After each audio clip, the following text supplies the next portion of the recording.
Hello বন্ধুরা, দেখুন আমাদের বিমানবন্দরে, ঢাকা আন্তর্জাতিক বিমানবন্দরে আগুন লেগেছে। তো বিমান পড়েছে কিনা জানি না, তবে দেখেন ধোঁয়ার কুণ্ডলী দেখা যাচ্ছে দূর থেকে। আমরা মিরপুরে থাকি, অথচ এখান থেকে দেখা যাচ্ছে, দেখেন ধোঁয়ার কুণ্ডলী।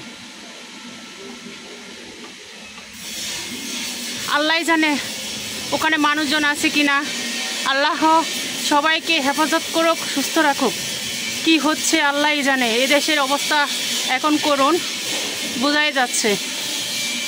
সবাই সবার জন্য দোয়া করুন। যারা এখানে উপস্থিত আছে বর্তমান, তারা যেন সহি সালামত ভালোভাবে বেরিয়ে যেতে পারে এবং ভালোভাবে সুস্থ থাকতে পারে। কি অবস্থা, এত পরিমাণে ধোঁয়া, আকাশ কালো হয়ে গেছে। আল্লাহ, কি হবে, কি হচ্ছে এগুলা।